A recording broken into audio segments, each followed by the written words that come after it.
Hey guys, this is Eve. Thanks for tuning in to my YouTube channel.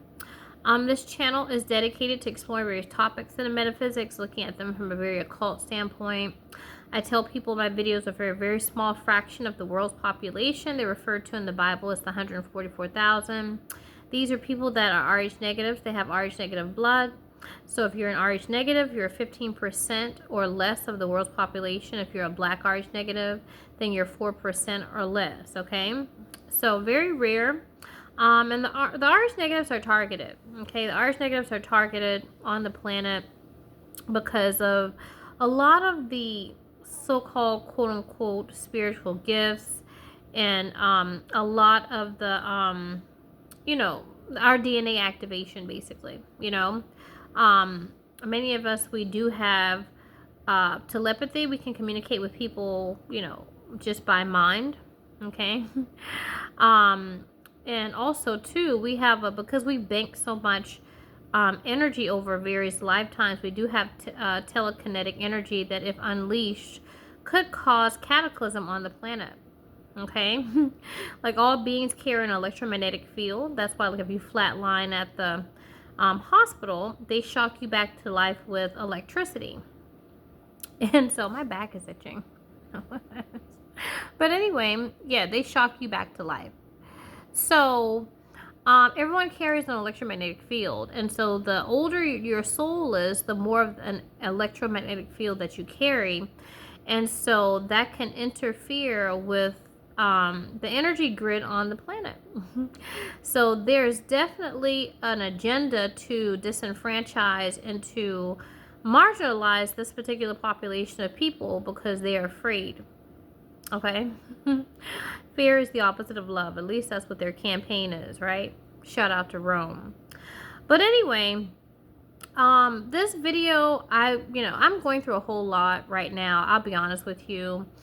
But I want to do this video specifically for a soul that I've been working with. His name is Sadhguru. Okay? Sadhguru. Now, it's funny because I can't even recall when I encountered Sadhguru for the first time.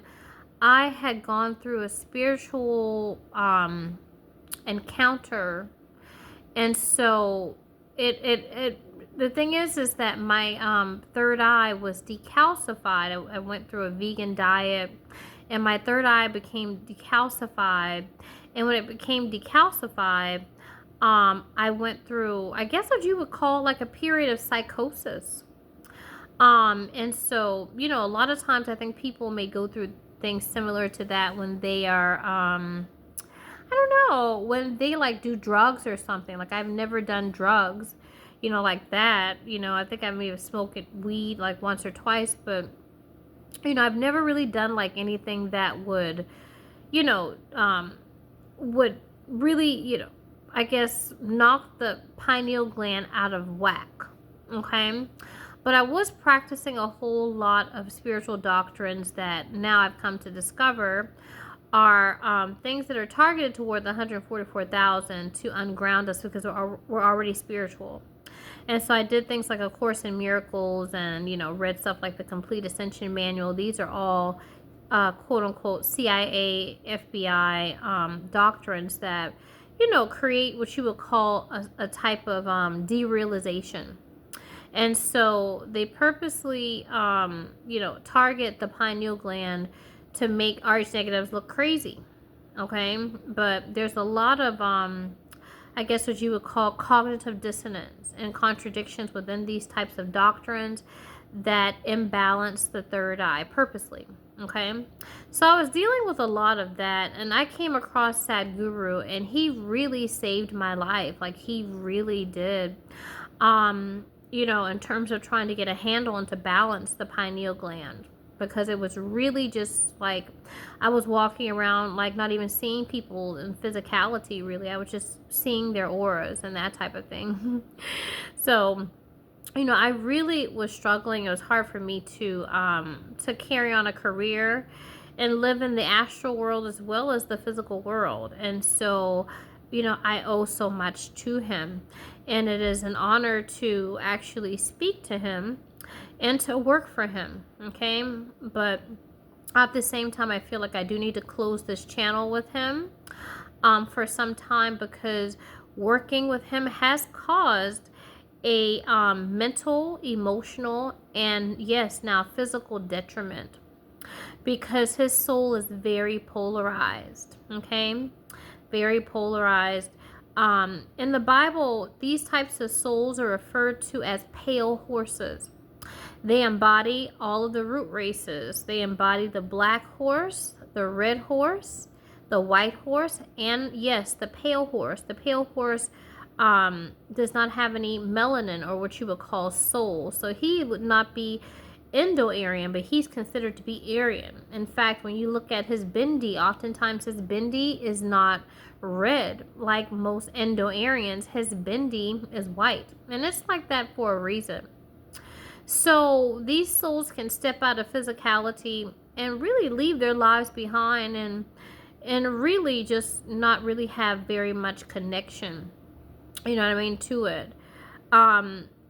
But you know, his soul has reached a totality, and I've oftentimes said how he's reached crown, and so it's reached a level of experience where the soul is too high and it wants to come back down.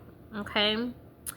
And so, you know, he has a very severe disconnection to the subconscious. Okay. This is why he can't really sleep as well. When he got sick that time, they helped him to sleep better because of the fact that he's very disconnected to the subconscious.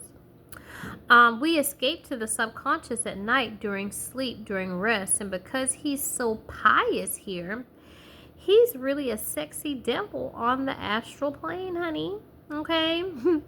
So, you know, he's a man that's of virtue. He's a man that's of piety. You know, he's a man of principle. He's a man of virtue, right? And so many of us go to Sadhguru for healing, and we go to him to make our, to make our lives better, to feel better about ourselves, to do better for the planet, and to, be good stewards of the earth, right? But that is just that is his avatar in this incarnation. And so because he's so pious here, he's so devilish on the astral plane. If you can think of his consciousness as like, you ever seen the yin and yang symbol, right? And so you got the yin and yang symbol, but oftentimes you'll see on the white there's a black dot, and on the black there's a white dot. But when it comes to souls like Sadhguru, right, he has no black dot on the white, and he has no white dot on the black. He's totally solidified and polarized. He has reached his consciousness has reached a level of awareness to where there's no connection to who he is when he goes to sleep at night. And so because the subconscious is so, what we consider to be filthy, right, in this world, it doesn't want to experience itself like that because it's so imbalanced. You see what I'm saying? So when these souls ascend, it's like victimizer. It's like someone pointing a gun, but the person that's pointing the gun is them, and the person who's being shot by the gun is them as well. So there's an angel and a demon, right? There's no connection. The angel has no connection to the demon, and the demon has no connection to the angel. Okay, he has no dots. Okay. But we benefit we benefit a lot from this soul because, he has such a wealth of information spiritually that, that helps us to, live better lives. You know what I mean? And live a life that will help us to get gratification. But he's giving off his energy in order for us to do that. Okay. So oftentimes I've spoken to him about how he exemplifies a dark sexuality, although he's not sexual himself, and he may even be dead from the neck down. Actually, in his chakra system, it looks like he's a head. He doesn't look like there's anything going on below the throat all the way down. Definitely within his sacral and his root chakra. You see what I'm saying? So he will have to make his way back down the spine in order to stabilize his energies, to where he's not a horny, devil on the astral plane that's, having sex and really getting it in and killing and murdering. Yeah, like these types of souls. I know it's like, what, Sadhguru? No.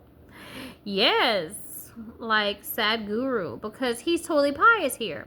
You can't be totally pious here in a man of virtue and principle, and then not expect to have to release that to balance the soul within the sleep state, on the astral plane. We call it the astral plane, or whatever you want to call it, the subconscious, heaven, astral, right?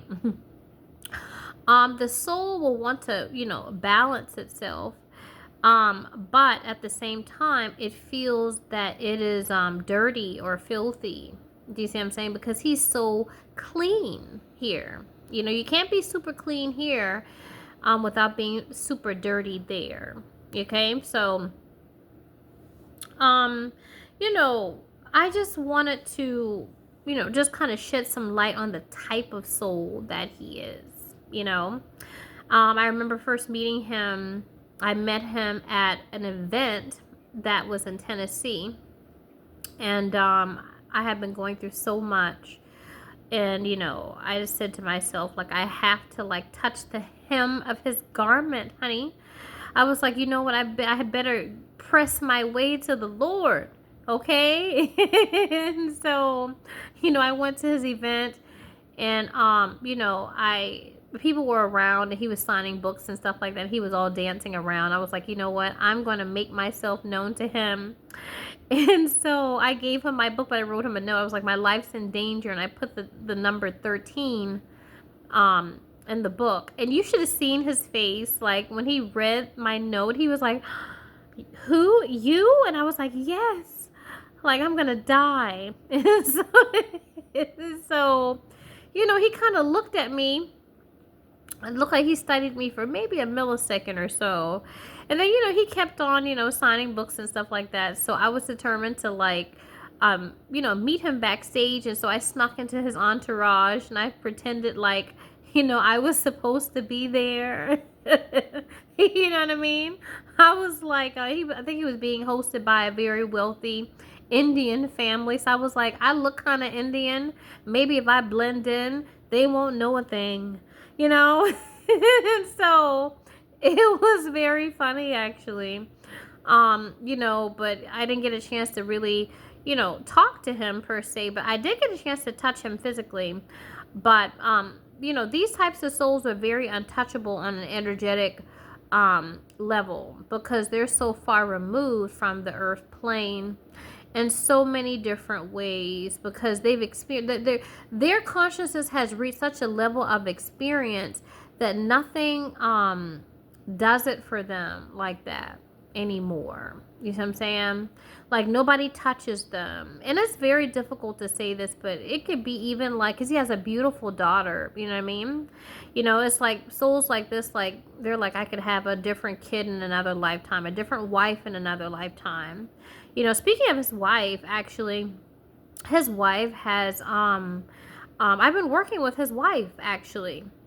And, the wife, she's deceased, but the wife, she is very, what's the word?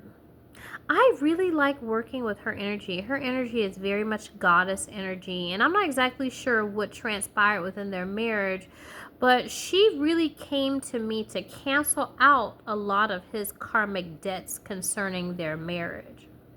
And so, I've spoken about this before, how spirit can have a bird's eye view in terms of, why things came to be, how things came to be. And so in terms of the issues or problems that they had in their marriage, she wants him to be totally absolved of those things. She has no hard feelings towards him at all. And in fact, she sees this new impending marriage that's coming, and she wants him to be very happy with his new partner. And so I've been working with her in order to prepare him for that, because the soul will need to be balanced, because he's so devilish in the astral plane, because he's so pious and righteous here and such a virtuous humanitarian type person, that he has to make room, if you will, for this new person in his life. In order to do that, he has to absolve all of the issues and problems that involve his first marriage. Okay. And his wife is very beautiful. She was a soulmate. So there's a difference between soulmates and twin flames. So his new partner is a twin, which means that she represents she's the physical embodiment of his astral self, what he goes to sleep to at night. Whereas the soulmate was his ego, more mirrored his ego. And so both he and his soulmate, him and the wife, the deceased wife, were very much virgin souls. You know what I mean? They're virgins. They never really demonstrated the astral aspect, the spiritual aspect of themselves within the physical. So when they were going to sleep at night, they were going to sleep to people who were very sensual, people who were very willful. You know what I mean? The solar plexus, the Son of God. They were not restricted. No one's really restricted on the astral plane. We're restricted here. We have rules and laws and societal norms and things like that to follow.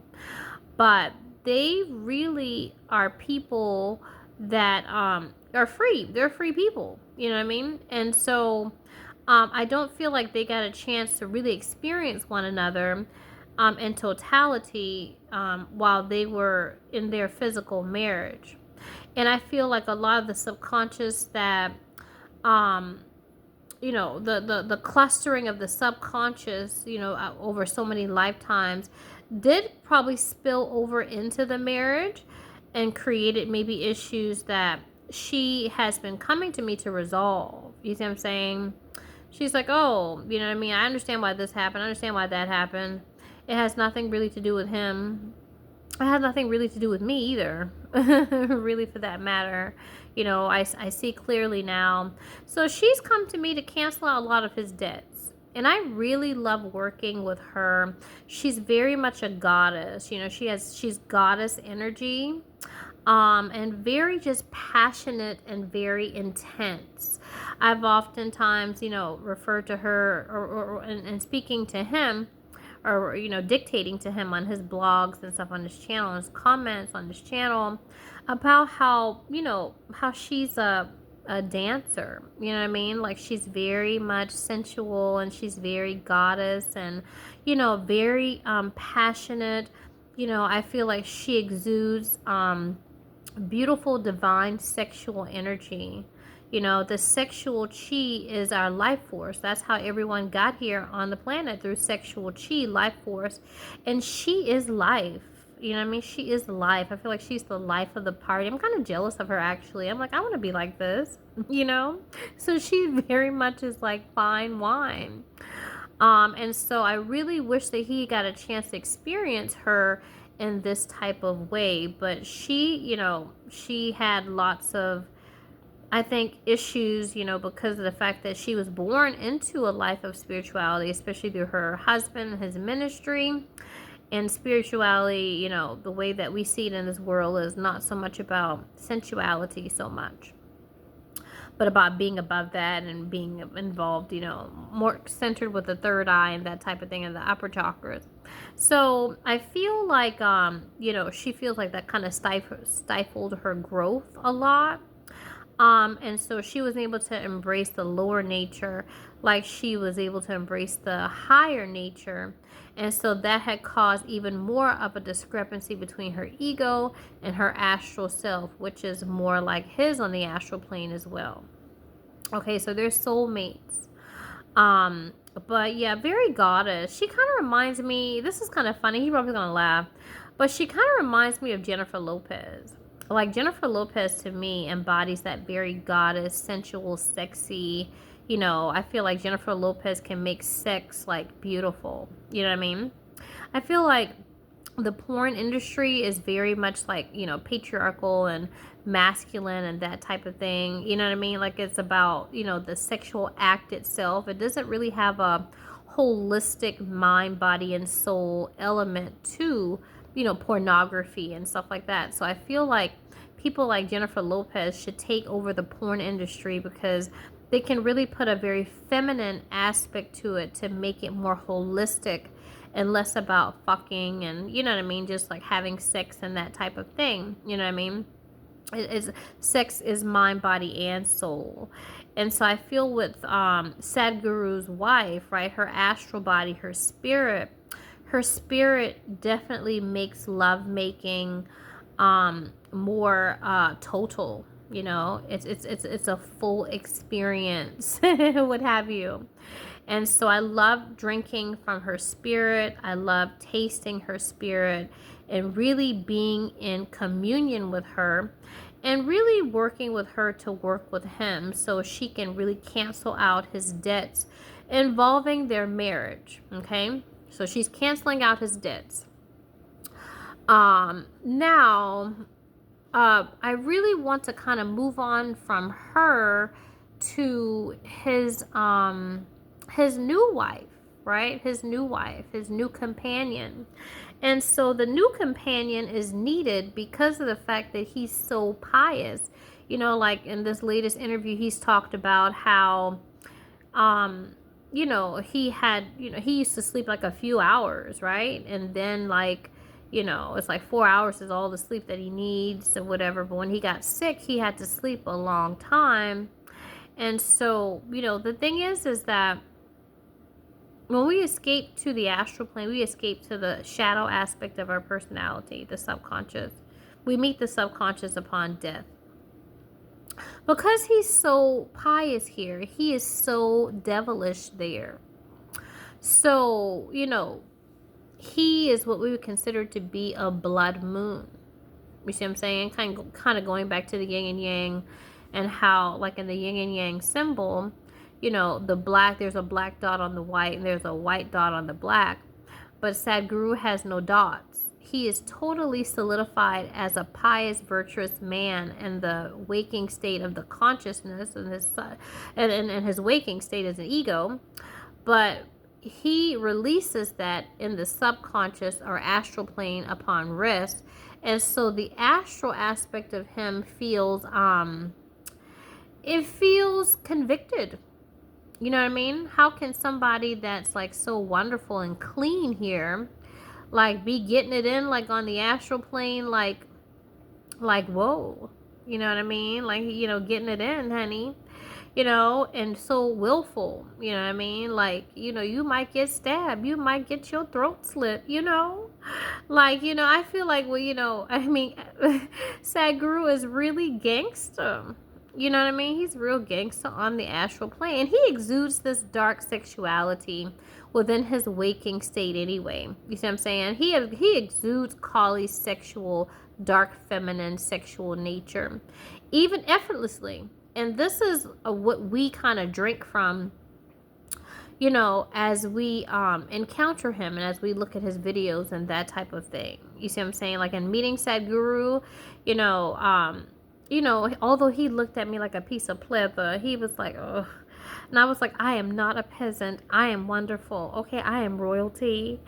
But, he had looked at me like a peasant. But you could tell, like, he exudes this really strong sexual energy, this chi, this life force.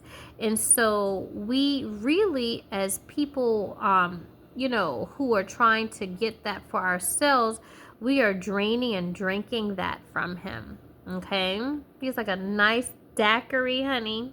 So because he's a nice daiquiri, a nice drink for us, he, in order for him to replenish his soul, he has to kind of take that back. Okay, And so until he's realized this through his physical ego, his new companion will be there to help to stabilize his energies. Okay, I'm kind of going back to like Shiva and Shakti, and like if you look at depictions of them, you'll see that, you know, Shiva grows up and he's very androgynous. So we're very androgynous when we're younger. You know what I mean? This is why kids don't attract sexual partners, because we're more whole or holy. And it's not till we really hit adolescence that we start to have what you would call disintegration. And so eventually you see Shiva meet Shakti, right? And so they are, you know, companions, right? But at the end, you know, Shiva realizes himself, and so he and Shakti become one. And so Sadhguru will have to become one with the feminine principle that is embodied within his new companion, which is more of a Kali. Now, the thing is that soulmates are, you know, can be difficult as well, but twin flames relationships can be even more volatile, because, you know, it's like God and the devil, you know, and he's very polarized. And so this is going to be a very volatile, I can't say that. I would say this is going to be a relationship that, you know, if you don't look at it the right way, it'll take effort. I feel like it's an unconventional relationship. I feel like people are going to judge him for this relationship. And, you know, but his soul is at stake. And so he needs to get some balance. And so we don't want Sadhguru to transition out. You know what I mean? He's a G. You know what I mean? We need him here. We need him here. We need him healthy. We need him healthy mentally, physically, and emotionally. Okay? And so as a result, he will have to be around the other to drink from that energy until that energy is realized through him. So I feel like the whole persona of Sadhguru is dissipating. You see what I'm saying? I really think that, you know, he's starting to realize that, you know, there's something kind of wrong here. You know what I mean? There's something kind of wrong here. There's something kind of, you know, this avatar I'm playing, this incarnation, there is something insidious underneath it all. And there is, because you know, we love Sadhguru and so forth, but the same people who are praising him and benefiting from his, you know, quote unquote ministry are the people who actually target him and who you know, really just hate him on the astral plane. Yeah. These people scream to crucify him on the astral plane because he's not well, according to the standards of this world, he is not respectable on the astral plane. He's hedonistic, very sexual, very forceful, and can be violent and that type of thing. But he's not like that here. You know, like he's talked about before how they tested his, like, you know, brainwave states and stuff like that, like his gamma rays, delta brainwaves, whatever the case is, and they're very calm. But on the astral plane, very volatile. And so people on this earth plane judge people like that. And so he has to be very careful about judging people like that, because he is like that on the astral plane. And so, you know, I feel like for him as an ego to meet the cross of the astral self, you know, he will have to have that twin flame, that Kali type of nature, very forceful warrior, sexual, hedonistic type of energy, in order to balance his energy so he can actually, you know, ascend the way properly. You know, like if you get on a plane, you don't want to get on a plane with one wing. Well, he just has one wing. And Kali, the love interest, she only has one wing, right? But they both have to realize the other through themselves in order to be balanced to where their plane doesn't crash. You see what I'm saying? And so this is the depiction we see between Shiva and Shakti and how they become one. And so, you know, he will have to really get it in a lot with his twin flame. He is like, this is a highly sexual relationship. I know, right? And he's like, listen, I'm an older person, like, what's going on down there? But no, this is very much a sexual relationship. But I don't want him to think like sex is the objective. And he may even go years with being around this person without even like having sex with them. You see what I'm saying? Because his energies have to be brought down for him to even like go through the sexual act with her. But he will eventually do this, and then once the energies are brought down, I feel like they copulate quite a bit, and I'm jealous because I want some good loving too. You know what I mean? I'm like, why I can't have some good loving? I'm not due to have any good loving. But anyway, I don't want to talk about that here. But I'm jealous, Sadhguru. But anyway, yeah, his consciousness will be brought down the spine into his loins and into his solar plexus. His soul, honey, he about to have some good loving. And so this is needed. And so, this type of relationship is not going to be highly respected among his followers and his congregation. You know what I mean? But I tell people, like, when you die, you're dying by yourself. You have to go, and cross over dimensions by yourself. You can't take us with you. So I wouldn't really give a flying fuck about what other people think about, my relationship, whatever the case is, or how, like, oh, Sadhguru's with his hoe. You know what I mean? Like, type of thing. Because of the fact that we have benefited from his sacrifice. You see what I'm saying? The sacrifice of his loins. The sacrifice of his, his root and his soul. We've benefited from that, and so that has to be restored. You see what I'm saying? And so he will have to, use the energy of the twin flame in order to do that. And if people don't, aren't warmed up to it, or they don't like this dark side of Sadhguru, then they really truly don't love him. You have to love the totality of the soul. If you truly say that you're a spiritual person and you love, people, if you don't love, Sadhguru as the God, as Jesus, he looks like Jesus, the allegorical depiction of Jesus. You know what I mean? If you don't love him as that, and you don't love him as Kali, which is this very hedonistic, like, sexy, violent, like, you know what I mean? Like hedonistic, decadent, sensual overload. Then you don't really love him. And you need to stop lying. And so his wife very much exposes a lot of the glamour and the Maya concerning this incarnation and who Sadhguru really is. And the people that follow him. She puts a dark, she casts a dark shadow, actually. And so, people will not be very comfortable around her because she can see right through them. She can see, oh, you know what? You only love piety and righteousness, and you're drinking the sexual chi and draining his life force. You know what I mean? For yourself, so you can have a better life. But I see what you look like on the astral plane. You know what I mean? I see what you're doing. And, everybody has restrictions of the soul, the solar plexus, because it's, Jesus in the occult. The solar plexus is the sun of God. Solar means sun. And so your solar plexus is responsible for your will and your desire, what you want to do. So we are all restricted in the hell realm. They take away Jesus every time we're born. You can't do what you want to do, say what you want to say. You can't be who you want to be. You're born into a restriction, right? Religion, education, all these different things. And so, that restriction births the beast, right? So we all take the mark of the beast. And so his new wife, right, his new companion, she can see other people's beasts.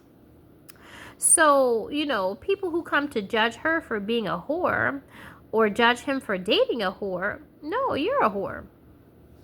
You're a whore. And that's who you'll die to. You'll die to being a slut. Isn't that nice? And then in this world, you're about judging a slut when you are one. This goes back to Whore Babylon symbology and that type of thing.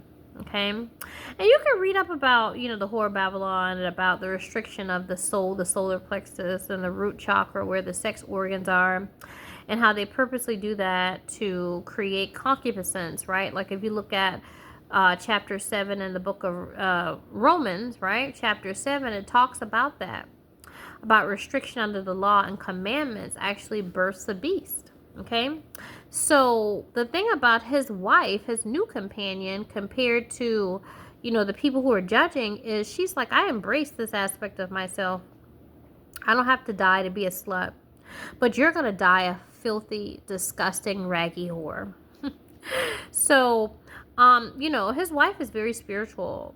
She's very much a grounding type of soul for him, because he's incarnate into an Indo-Aryan, right? An Asian, an Indian. And so, she brings him down the spine, and down to looking at things in a more, I would say, objective type of way, but she's still very spiritual as well. She's a woman. I feel like women, we already are predisposed to be very spiritual. You know what I mean?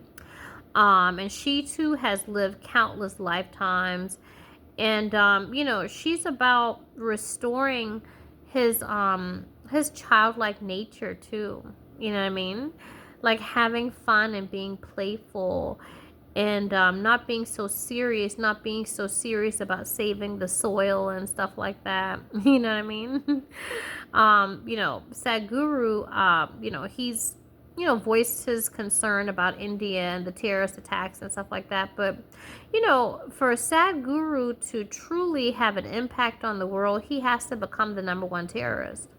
And he does have the ability to do this. If he finds God realization through himself, then he gets to have his activation of his DNA.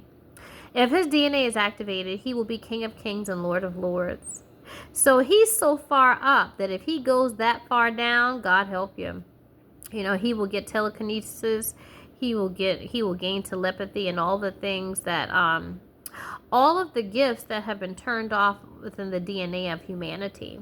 Okay, so he's a very, very old soul, Lemurian, Egyptian, Atlantean.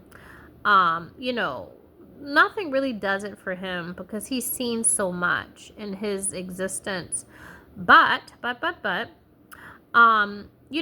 Kali, the companion that represents his polarized feminine, right?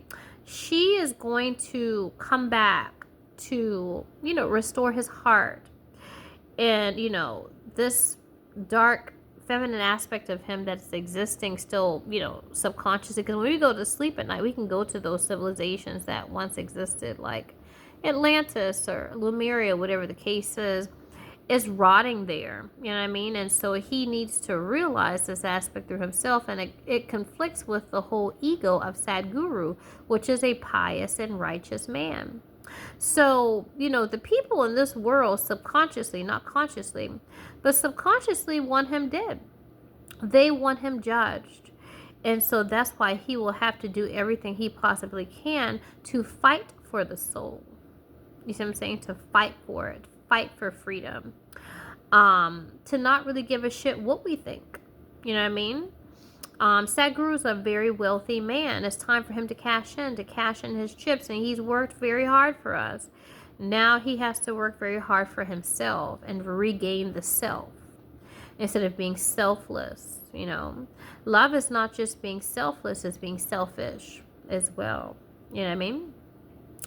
And so, he will have to regain that self and replenish himself if he really truly wants to be effective. It kind of reminds me of that video with Britney Spears. It's called If You Seek Amy. This is very important here. I feel like this, image is kind of coming up because in that video, Britney Spears is Amy. She's a hot, horny, sexy vixen. When she goes to sleep at night in the astral plane, right? She picks up some panties, she's like, I can't get her off of my brain. So when she goes to sleep at night, she's sexy, filthy slut. Whereas in her waking state, she's a devoted wife and mother. So there's two hers, right? So when she's dancing in the video, at one point she actually crosses over her upper chakras, then she crosses over her lower chakras, and then she pulls her hands into her soul, into her solar plexus. And so I feel like with Sadhguru, he has the potential with God realization this lifetime to truly regain his soul, what he wants and what he desires. You know what I mean? And so, souls like this that reach realization, if they want terrorists to live, they can live. If they want the terrorists to die, they can die, because they are the top terrorists. They rule with an iron fist. And so realization of the DNA will actually grant him this realization. Okay? They are above all governments. These types of souls, if they gain God realization through the physical ego, God help you. There's no bomb, guns, whatever it is. And so their mind and their will is totally within alignment. That's why, like, souls that live during, civilizations like Egypt, like a lot of times, like the archaeologists, they'd be like, oh, how did they build the pyramids? Like, there was no technology, whatever. No. If they thought it, they could achieve it. Do you see what I'm saying? And so the DNA has been deactivated. Like in the Bible, it kind of, alludes to this when it said God saw the people and it was like they were one. And so he said, let's go ahead and destroy their civilization and, create a town of Babel or whatever the case is, where they couldn't understand one another. So, there was a time when we were holy, where if we thought something, we could achieve it. You see what I'm saying? And so now that has been disintegrated within the matrix. But these beings, if they become integrated, if he can integrate this dark, polarized manifestation of the feminine through his ego, well, I mean, those civilizations, like, they can make or break you. You know what I mean? And so whatever he thinks, he will be able to achieve. I know. Isn't that awesome? That's so humbling. And I'm so humbled to actually interact and channel with this type of being. Like, it's like, wow. You know what I mean? Like, am I... you know what I mean? Like, am I good enough for that? So, it's very humbling, and but it's very grueling, you know what I mean? Because he's so polarized. I have bruises all over my chest, bruises on both of my arms, because he's literally drinking my life force when I channel him. He is drinking my life force. And so, when you are pulling information from deep ether beings like that, it causes a deterioration of your own soul. And so I have to replenish my own stuff, and I have a lot going on because there's so many things that they do to target the RH negatives and that type of thing, to make sure that we are purged from the planet. Okay? The type of knowledge that we have, the type of potential that we have to gain God realization, whatever, that has to be destroyed and stifled. Okay, we are public enemy number one. So, I just wanted to, put that out there, to put out that, want to just cover basis in terms of his perception and how, he can't really worry too much about how people perceive him. This whole persona of Sadhguru is actually leaving. That incarnation is, it's leaving. And so he will have to revitalize the soul, and to really see the truth of things, the truth of his avatar in this incarnation, the truth of the Maya, of the dream, and to really establish wholeness once again, and so if he can establish wholeness, then he will truly be happy. And this realm, right, which is spearheaded by, Rome, hates, this realm hates, it hates those who want to be holy and who strive to be holy. They actually can take advantage of you if you are not whole, if you cannot realize what you think, you have to rely on somebody else to realize that for you. And so therefore you don't have any power. And so they want you powerless. So, you know, I really just wanted to kind of end it on that note or whatever. Hopefully this was a good channel for Sadhguru. I wish him much love and success in his, you know, in his future with his future lady, and how, you know, they can learn from one another. And, you know, they can experience one another to, you know, help each other to become holy. And that is them against the world. And that he doesn't need to worry about the United Nations or certain celebrities or politicians or whatever the case is. You know, he doesn't have to worry about those people, because those people are dying. Look at them. They're aging. But with Kali, he will start to experience a regression even in age. So anybody that's dying or whatever, you know, you really shouldn't really give a shit about what they think. Because, you know, obviously it's not working for them. You know what I mean? And so you want to achieve immortality within the flesh. And that is your goal for this incarnation. You don't have any dots. You're going to have to make sure that you come together with yourself.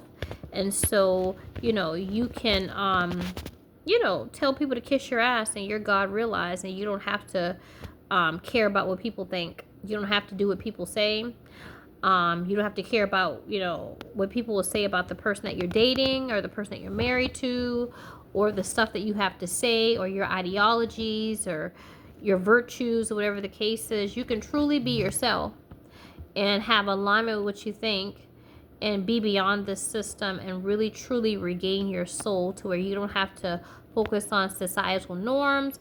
You don't have to focus on rules and laws, because you will be the utmost. You will be the most high. You will be the ruler, and you will set the agenda. Okay? So I just wanted to put this out there, guys, and hopefully I've done a service for Sadhguru. I hope that this, you know, closes our channel for now. And that I hope that you're pleased. Okay? All right. I absolutely, positively love you. Okay? All right, guys. I'll see you in my next video.